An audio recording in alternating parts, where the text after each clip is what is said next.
What's good, everybody? It's Taya freaking Bea. I'm back again with the weekly wrap up for this week. If you haven't subscribed already, make sure you guys stay tuned, tap in, show your girl some love, and we're gonna hop right into it, okay? Hey, rest in peace to neo soul artist D'Angelo. He passed away this week at 51 years old. He was still very young. Apparently, D'Angelo was struggling privately with a battle of pancreatic cancer. I'm just so sad because I am a huge D'Angelo fan. He was gonna headline the Roots picnic this year and ended up canceling his performance, and it may be because he was sick and wasn't doing too well.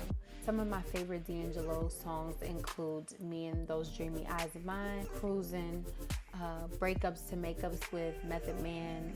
We got Be Here with Raphael Sadiq. We have Really Love with D'Angelo and the Vanguards. He will be so missed.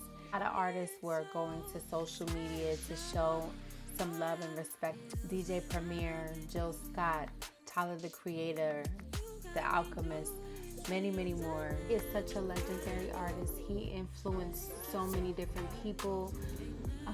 I'm just so sad. D'Angelo was one of those artists that was on my bucket list to see perform live. I send prayers and love to his family and his close friends. You just don't know what people are going through. D'Angelo's son, Michael Archer Jr., he made a statement about the passing of his father. We all know that his mother, Angie Stone, passed away earlier this year. You know, it's been a very hard year for him, and he's saddened. But his parents has raised him to be a strong individual. Rest in peace, D'Angelo. You will truly be missed. On to some brighter news. We have Nas. Nas and Jay-Z, they both put in proposals. Jay-Z was trying to build a casino in Times Square, which I think that was a nuts situation. Times Square is already disgustingly busy. He submitted a proposal. He has partnered up with Resorts World Casino in Queens off of Rockaway. And yeah, the committee members, they passed on Jay-Z's proposal, saying that they wanted to basically protect Broadway. Their statements was along the lines of, you can have a casino anywhere, but there's only one Broadway, and they wanted to protect Broadway being in Times Square. So Nas's proposal was approved by the committee. Their plan is to turn Resorts World Casino into a full-scale casino. They have an estimate of $5 billion that they are going to throw into the casino, producing live gambling tables, blackjack, poker, all those things, and even a concert hall. So yeah, it's projected to at least create 24,000 jobs, which is amazing.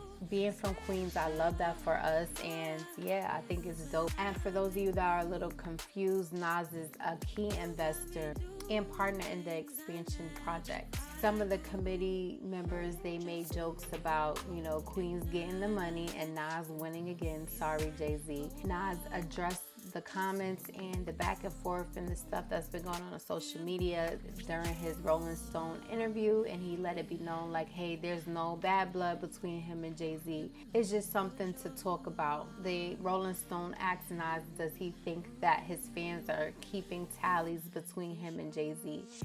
And I feel like, Nas will say what he say, but at the end of the day, we are taking tally. Just kidding. I love both of them. I love Nas and Jay-Z. I love what they're trying to do with the community. I think that more money and more jobs and more businesses need to be brought to the borough of Queens. And I love the movement that Nas is doing. I'm proud of him. Keep doing your thing, man. Nas also has new music on the way.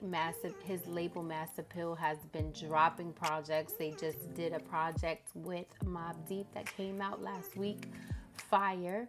If you haven't checked it out already, Nas and DJ Premier, they have been teasing a new album, and they also have a Big L project that's coming out later this October that they're producing. It's a piece of Big L. Be tuned in to see what else Nas got in the works.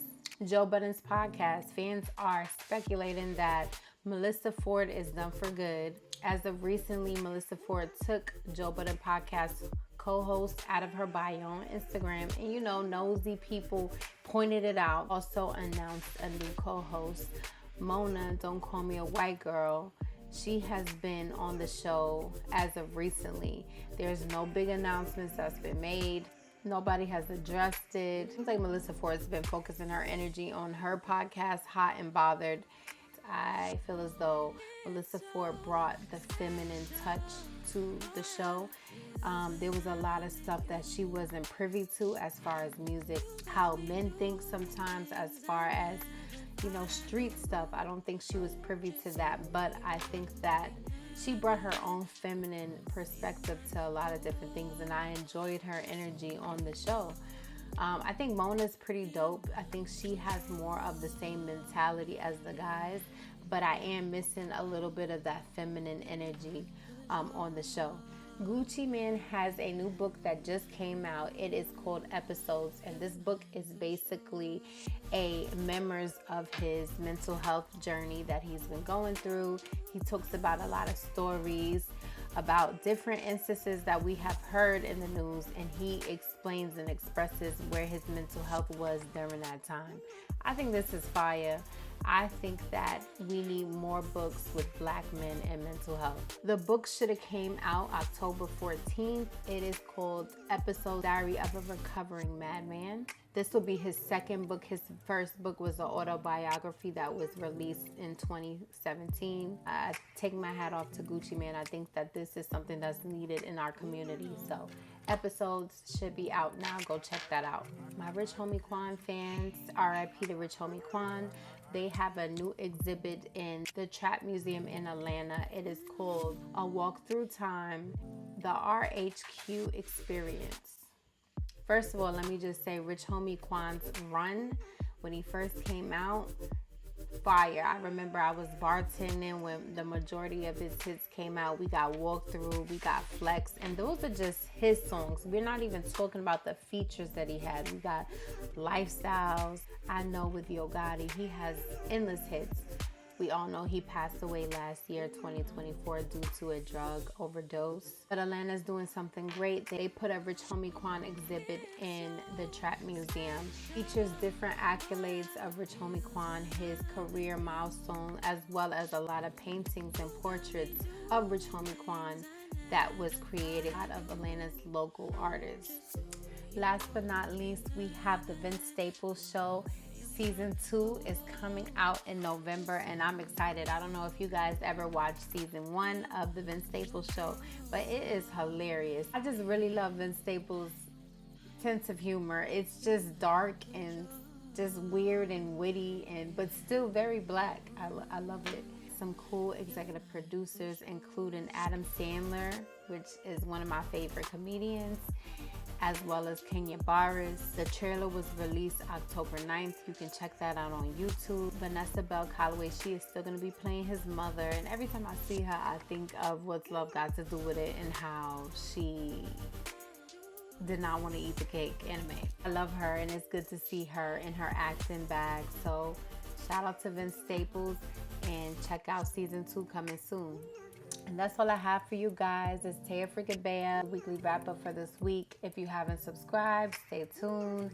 Show your girl some love. And yeah, I'm out.